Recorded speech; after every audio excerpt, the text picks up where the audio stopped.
In Philip K. Dick's novel Ubik, many of the characters are marked as either psi or anti-psi. That means that they have talents. And psi is actually an abbreviation, a slang term for psionic, people who have mental abilities that go beyond those of ordinary humans. So, in the very first two chapters, we're going to see two types mentioned, in particular telepaths, that is those who can read other people's minds without having to ask them about it, and precogs, which stands for those who have precognition.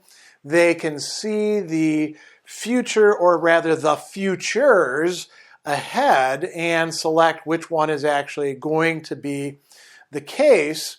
And then we also hear about inertials. Now, inertials are what you could call anti or counter talents. What they do is they generate a field which makes it impossible for telepaths to read other people's minds. They nullify the power. Or for precogs, as we're going to read a little bit later on, they nullify their power. And there's this back and forth that goes on between them. We see that there are prudence organizations. Runciter Associates is one of the premier ones that Glen Runciter runs and heads, along with his wife, Ella, and Joe Chip is one of the main employees of it. Now, Runciter and Joe Chip are both normals or norms, people that don't actually have psionic talents or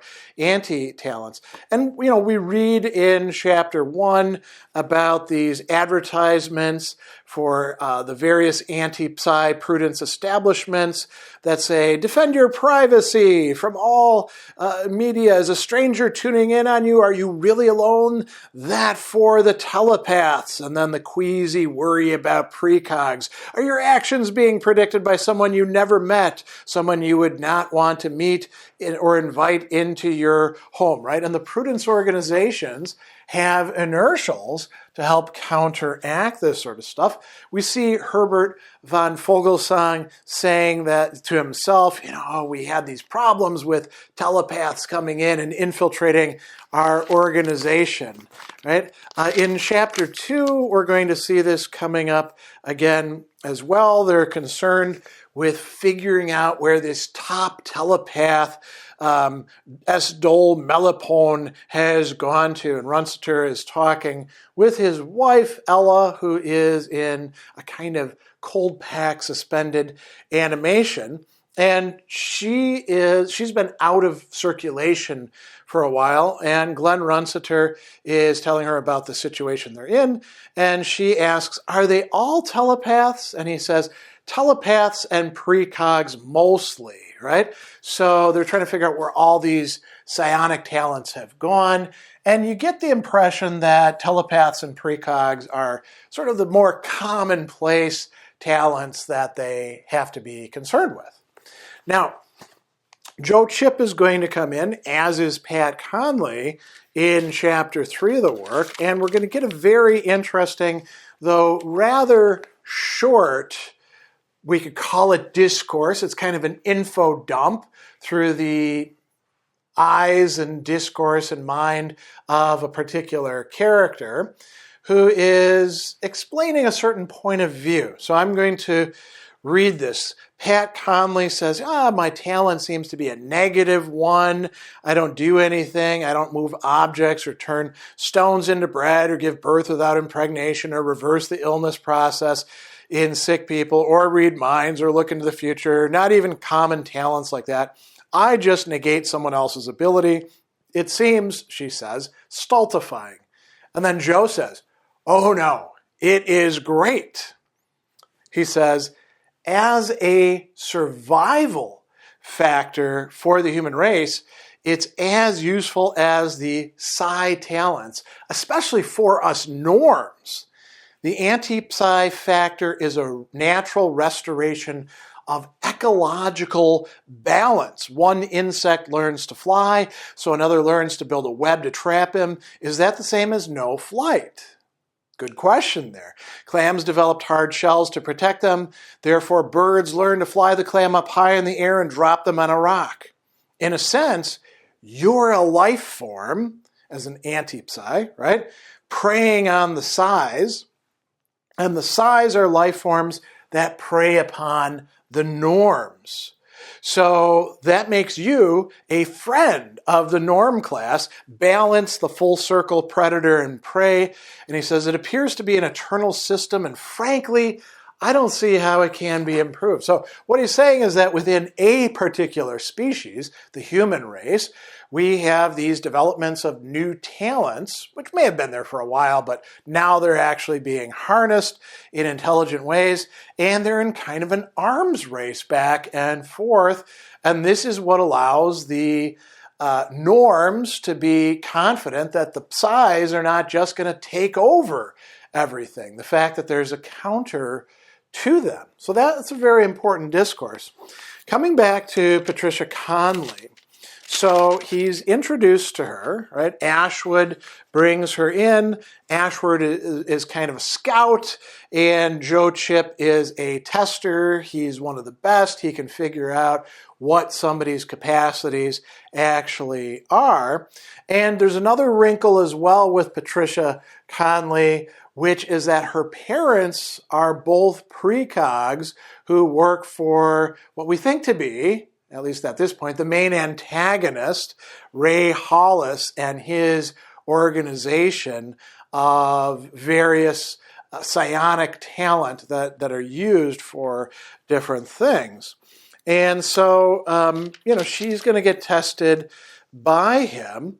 And Ashwood is actually going to say that her talent is rather unique, right? And at first it looks like it's an anti-talent to precogs. So let's see what they say. Joe says, what psi talent does your talent actually counteract? Pat says, precog, I guess. She indicated Ashwood. Your scout, Mr. Ashwood, explained it to me. I knew I did something funny. I've always had these strange periods in my life, starting in my 6th year. I never told my parents because I sensed it would displease them. Joe asks, are they precogs? And she says, yes. And Joe goes on to explain the way things typically work with precogs and anti-precogs. He says, if functions like this in every case we know of, the precog sees a variety of futures laid out side by side like cells in a beehive. For him, one has greater luminosity, and in this, he picks. Once he's picked it, the anti-precog can do nothing. The anti-precog has to be present when the precog is in the process of deciding, not after. What the anti-precog does is makes all futures seem equally real to the precog. He aborts his talent to choose at all. And so a precog is instantly aware when an anti-precog is nearby because his entire relation to the future is altered. In the case of telepaths, a similar impairment he goes on to talk about. So normally anti-talents are giving away the fact that they are counteracting the talent when the person tries to use it and it doesn't work, right? It turns out that Patricia Conley's talent is rather unique, and it's explained by saying that she goes back into the past. So it's still connected to the future, right? Ashwood says she goes back in time. The precog affected by her still sees one predominant future, the one luminous possibility, and he chooses it, and he's right. But why is he right? Why is it luminous? Because this girl, Pat, controls the future. That one luminous possibility is luminous because she's gone into the past and changing it. By changing it, she changes the present, which includes the precog. He's affected without knowing it. And his talent seems to work, whereas it really doesn't, and that's one advantage of her anti-talent over other anti-precog talents. The other and the greater is she can cancel out the precog's decision after he's made it. She can enter the situation later on, and this problem has always hung us up. As you know, if we didn't get there from the start, we couldn't do anything. So it seems like it's almost as if they've discovered a great weapon that there's no counter to in this, sort of everlasting war between talents that Joe has just talked about, right? So Pat is able to do something rather unique. Does she actually go into the past? There's some debate about that, and they decide, no, she doesn't actually go into the past. She merely changes the past. And they get to see her actually doing this, demonstrating it. She talks about what she did with her parents. When she was 6 years old, she broke a ceramic antique statue her father treasured. Joe says, well, didn't he foresee it with his talent? And she says, oh yeah, he foresaw it, and he punished me a week before I did it because he knew I was going to do it. They can foresee, but they can't change anything. Then after the statue did break, after I broke it, I brooded about it, and I thought about that week before it broke. When I didn't get any dessert at dinner and a kid had to go to bed at 5 p.m., I thought, Christ, or whatever a kid says, isn't there some way these unfortunate events can be averted? My father's precognition didn't seem very spectacular to me because he couldn't alter events. I still feel that way, a sort of contempt. I spent a month trying to will the damn statue back into one piece. In my mind, I kept going back to before it broke, imagining what it had looked like. And then one morning when I got up, there it stood. So she had changed the past. And it took her a while at first to be able to do this. As it's going to turn out, she's going to do it again with Joe, right? And I'm going to skip over that a little bit. It has to do with his testing her, right? And what he's going to do when he realizes this is he's going to recommend she be hired, right? So he writes her name, and then spurious, extraordinarily high test results, then his conclusions. His new conclusions: has unbelievable power, anti-psi field, unique in scope, can probably negate any assembly of precogs imaginable. And then he scratched a symbol, 2 crosses, both underlined. And she asks, well, what does that mean? He says, hire her at any cost required. And he actually means something quite different from it, right? Joe Chip examined what he'd written, not watching her. The underlined crosses did not symbolize what he told her. They meant, watch this person. She is a hazard to the firm. She is dangerous. And that will, in fact, turn out to be the case. And we're going to find out that she will demonstrate her power again, right? In a very interesting way. So we see that Runciter is, talking to Ashwood, and he says, how come she can travel back into time and no one else can? I bet this talent isn't new. You scouts probably just missed it, noticing it up until now. It also seems like it's a talent, not an anti-talent, right? And he says, well, as I explained and as Joe indicated on the test report, it aborts the precogs out of business. And Runciter says, well, that's only a side effect. Joe thinks she's dangerous. I don't know why. And then we get to see just how dangerous she could be, right? Because she changes the past for not just him, Joe, but also Runciter Associates, all sorts of ways, right? So she is being introduced to Runciter, and Joe Chip realized she's been doing something. Pat, he said aloud, I can't put my finger on it, but things are different, right? Everything looks the same, and she says nothing is different, and he says everything is different. You must have gone back in time and put us on a different track. I can't prove it, and I can't specify the nature of the changes. And then Runciter says, no domestic quarreling on my time. Joe says, domestic quarreling? And he looks down, and he sees she's wearing a wedding ring. And then he realizes, he remembers helping her pick it out. 2 days before they got married, over a year ago, and she has fixed his monetary problems. And then, Runciter is speculating, I wonder why we didn't get that contract. And Pat says, well, because I changed it. I did it with my talent. And Runciter says, you don't have any talent. You're just Joe Chip's wife. And Joe says, oh no, man, she does have a talent. He tried to remember, but already it had become foggy. The memory dimmed as he tried to resurrect it. A different time track, he thought. The past. Other than that, he could not make it out. My wife, he thought, is unique. She can do something no one else on Earth can do. In that case, why isn't she working for Runciter Associates? Something is wrong, right? And Runciter says, if your wife actually had a talent, wouldn't you have measured it before?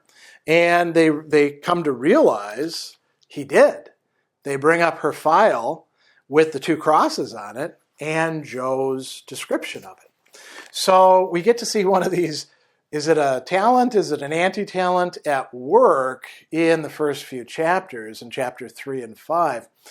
Also in chapter 5, Runciter is assembling his team, and we get a bit more about the types of anti-talents that he wants to recruit. So there's a lot of anti-telepaths, there's some anti-precogs, and then we learn about 2 other kinds, and these are more rare, more unique. So we have one person, Don Denny, who is a slender, earnest-looking individual wearing a polyester dirndl, his long hair, in a snood, cowboy chaps with simulated silver stars and sandals. And Runciter says, you're an anti-animator, the only one we use. And he says, I wonder if we'll need him. Maybe we should substitute another anti-telepath. And Joe says, we got to cover all of the bases. Now, what does an anti-animator do? So there's hints that an animator is able to bring people back to life, to resurrect them, to fix things in that way. So an anti-animator would interfere with that. And then we learn about an anti-parakineticist. So people who can move things with their mind, right? This guy would keep them from being able to do that. And you could think about, why would that matter? Well, in a world full of buttons, you don't want somebody pushing buttons remotely now, do you? And again, Runciter, this is Fred Zafsky, right? He says, well, I guess we have to include one anti-parakineticist just to be safe, and you're it. So there's only one anti-animator hired by the firm. There's perhaps more anti-parakineticists, and those 2 go along on the trip. Everybody else, except for, of course, Joe and Pat Conley with her special talent, and Runciter himself, are going to be anti-telepaths or anti-precogs. And we don't get an awful lot more description of what it is that they do because of the way the plot goes. But this is an important part of the setting for the work. And if you want to understand the novel as a whole, you have to understand what all these terms mean and how talents are balanced off by anti-talents.